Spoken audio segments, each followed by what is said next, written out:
Hello, আসসালামু আলাইকুম আব্বা, কেমন আছেন? আরে আর ভালো থাকি কেমনে? সামনে কুরবানি, টেয়া পয়সা কোনো কিছু নাই, 2 দিন ধরে কোনো খাইতে মারি নাই, ওষুধ খাওয়ার টেয়া নাই, ভালো থাকুন কিভাবে? কি বলেন? মাত্র তো কিছুদিন আগে টাকা পাঠাইলাম, সব শেষ। এই কয়টা টেয়া দিয়ে কি হয়? সংসার চলে? এখন বাজারের অবস্থা জানাস কি? সব কিছু দাম বাইরে গেছে গা। তাই বলে 15 দিনে সব টাকা শেষ করে ফেলছেন? তুই কি আমার সন্দেহ করতেছ? আমি কি মিথ্যা কথা কইতেছি তোর লাগে? বন্ধ করবো কেন? আমি তো আপনাকে জিজ্ঞেস করলাম। এত কথা শুনতে আমি চাই না। সামনে কুরবানি, এ মাসে তুই 60,000 টাকা পাঠাবি। একটা গরু পছন্দ হয়েছে, লাল গরুটা কিনতে হইব। এত টাকা আমি কিভাবে দিব? আমার বেতনই তো 40,000 টাকা, আবার এর মধ্যে ওভারটাইমও নাই। কিভাবে এত টাকা আপনাকে আমি দেব? উমরে ভূতে 80,000 টাকা ভাড়ায়, ফারুকের ভূতে তোর শুরু 70,000 টাকা ভাড়া। তুই কয়টা ভাড়া? তুই 30-40,000 টাকা পাঠা। 5 লাখ টাকা রেন করে বিদেশ পাঠাইছি, এই কয়টা লাগিয়া আমি এত কিছু বুঝতাম চাই না। তুই কেমনে বেশি করে টাকা পাঠাবি এই চিন্তা কর।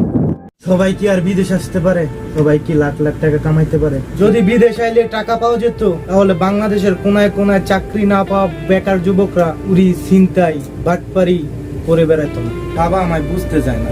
পরিবারের মানুষ মনে করে বিদেশের রাস্তায় রাস্তায় টাকা পয়সা পড়ে থাকে।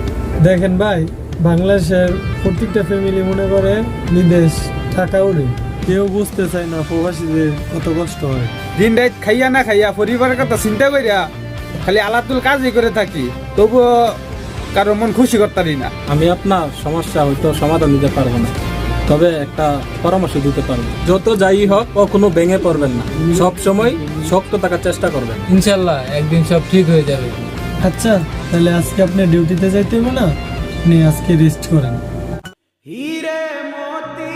আরে আর ভালো থাকি কেমনে?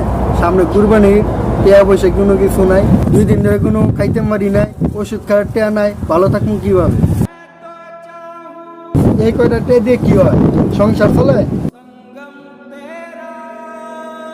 তাই বলে 15 দিনে সব টাকা শেষ করে ফেলছেন? এখন বাজারের অবস্থা জানাস কি? সব কিছু দাম বাইরে গেছে গা। এত কথা শুনতে আমি চাই না।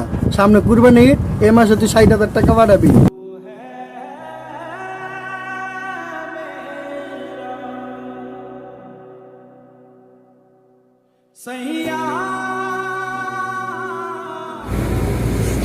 না, এভাবে নয়।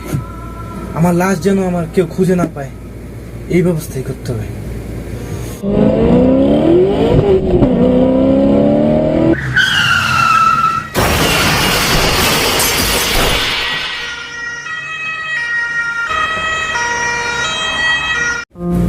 হ্যালো, আসসালামু আলাইকুম আঙ্কেল, কেমন আছেন? ওয়ালাইকুম সালাম, ভালো আছি। তুমি কে? এটা তো আমার ছেলের নাম্বার। হ্যাঁ, এটা আপনার ছেলের নাম্বার, কিন্তু আপনার সাথে একটা কথা ছিল। কি কথা? কি বেতন পাইছে? টাকা পাঠাইবো কবে? আরে আপনি কেমন বাবা? আপনার ছেলে খাইছে কিনা, বেঁচে আছে কিনা, এটা খোঁজ খবর না নিয়ে আপনি আগে টাকার কথা জিজ্ঞেস করতেছেন। দে আমার কাছে মোবাইল, আমি কথা কই। আঙ্কেল শুনেন, আপনার ছেলে বেঁচে নেই। আল্লাহ রে। তবে শুনেন, আপনার জন্য একটা সুসংবাদও আছে। হ্যাঁ বাবা, কি সুসংবাদ? আপনার ছেলের যদি লাশ না নেন দেশে, তাহলে সৌদি সরকার আপনাকে 10 লক্ষ টাকা দিবে। যদি আপনি লাশ নেন তাহলে টাকা পাবেন না। আপনি কি লাশ নিবেন না টাকা নিবেন? কি? আচ্ছা ঠিক আছে, তোমার আর একটু পরে আমি জানাইতেছি।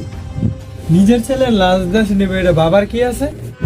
আরে হ্যাঁ বাবা, দুনিয়া এখন টাকার পাগল, টাকা ছাড়া দুনিয়া চলে না। আরে শোনো বাবা, 10 লক্ষ টাকা 1-2 টাকা না, টাকায় বাড়ি গাড়ি নারী সব আটকায় বাবা। যাই হোক, ও তো আমার ছেলে। ছেলে খালি বাড়লি, আমি তো তোমার আরেকটা ছেলে। শোনো বাবা, লাশ যদি দেশ আনো, এটা তো মাটির তলে দিয়ে দিবা। বাংলাদেশে মাটি দিলে যা, সৌদি আরবে মাটি দিলে যা, টাকাটাই আসো বাবা। বাবা একবার ভাইবা দেখো। ঠিক হয়ে বলছিস রে। দেখো বাবা, লাশিটা দেশ না মাটি দিতে হইব, একটু বেলা হে দেশে মাটি দিয়ে লাও। 10 লাখ টাকা আমি অ্যাকাউন্ট নাম্বার দিতেছি, পাঠাই দিও। কি বলেন? টাকাই আপনার সব? আপনার ছেলের লাশ নয়?